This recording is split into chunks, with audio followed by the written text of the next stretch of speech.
जितने भी जो 3 शहरी विधानसभाएं हैं, उन शहरी विधानसभाओं के लोगों से भी मेरा आग्रह है कि कृपा करके जो हमारी ग्रामीण विधानसभाएं हैं उनमें लग करके कैंडिडेट्स का चयन जल्दी से जल्दी सहयोग करके।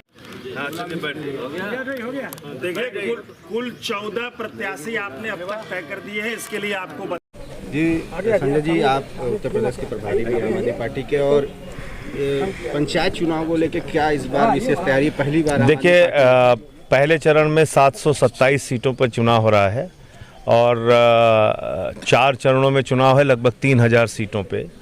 लगभग सारी सीटों पे हम लोग चुनाव में उतरेंगे और बहुत मजबूती से ये जिला पंचायत का चुनाव आम आदमी पार्टी लड़ेगी।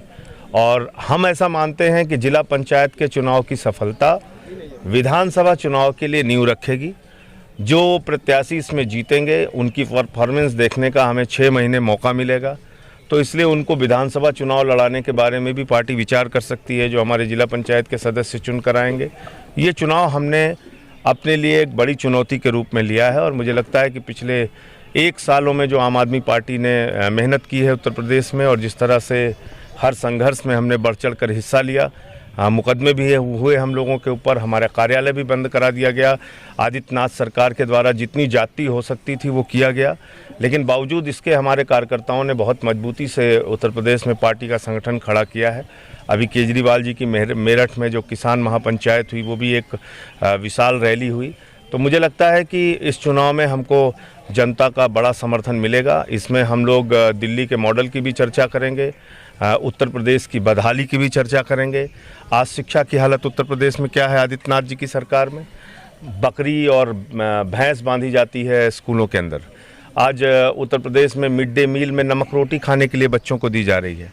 अपराधीकरण की हालत ये है, हाथरस कांड हुआ, 8 पुलिस के जवान मार दिए गए, 2 साल, 6 साल, 8 साल की बच्चियों के साथ बलात्कार हो रहा है। तो कुल मिला के बद से बद, कोरोना का घोटाला हुआ, ऑक्सीमीटर का, थर्मोमीटर का, जल जीवन मिशन में हजारों करोड़ का घोटाला हुआ, वो मैंने उजागर किया। नौकरियों के नाम पे बड़ा घोटाला हुआ यहाँ पे, शिक्षकों की भर्ती में। अभी कल 2 बेरोजगार बच्चों ने आत्महत्या कर ली क्योंकि उनका ग्राम विकास अधिकारी के तौर पे उनका सिलेक्शन हुआ, उसके बावजूद उनको नियुक्ति पत्र नहीं दिया गया और कल वो जैसे ही नौकरी रद्द हुई तो उन लोगों ने आत्महत्या कर ली। ये हालत पहुंचा दी उत्तर प्रदेश की। तो इन सारे मुद्दों को लेके हम जनता के बीच में जाएंगे और मुझे लगता है कि एक बड़ा समर्थन मिलेगा।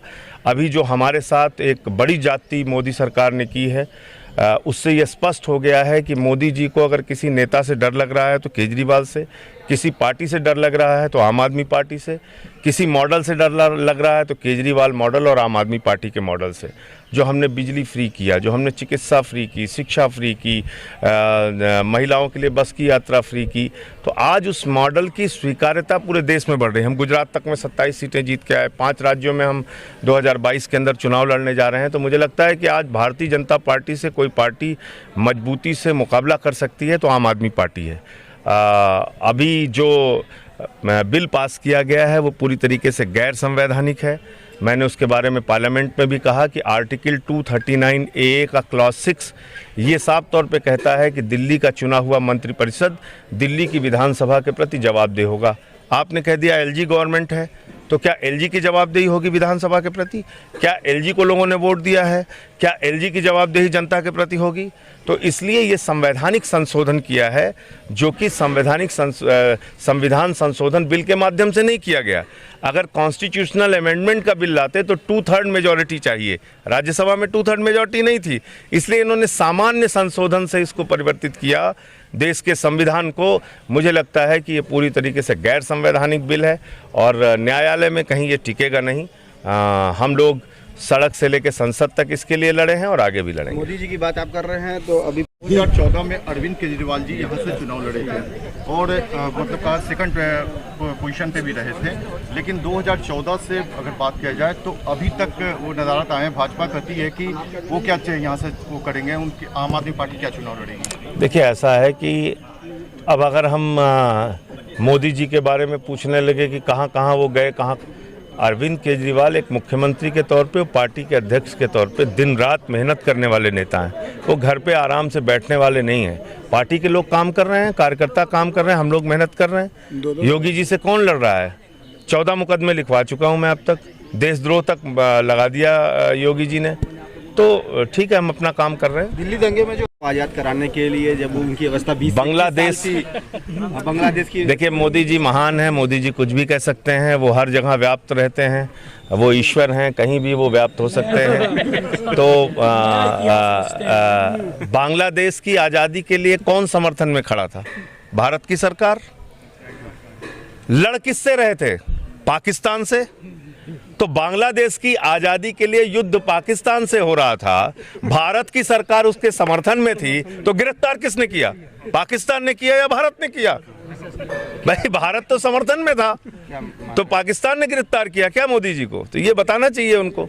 ऐसी हास्यास्पद और मजाकिया बातें करके मोदी जी खुद को भी अगंभीर बनाते हैं और भारत की छवि को भी दुनिया के स्तर पे खराब करते हैं।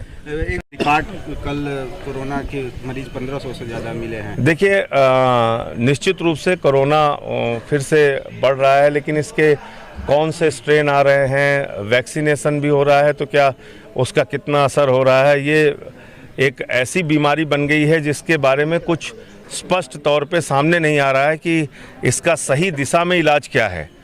तो इसलिए मुझे लगता है कि ये देखना होगा कि दोबारा बढ़ने की वजह क्या है, दोबारा बढ़ने का कारण क्या है। दिल्ली में को नौकरी देने की बात दिल्ली सरकार, केजरीवाल की सरकार ने किया है। हमने पूरी मदद की है परिवार की, और उसमें कहीं कोई कमी नहीं। जो हमारा नियम है दिल्ली सरकार का, वो हमने किया है।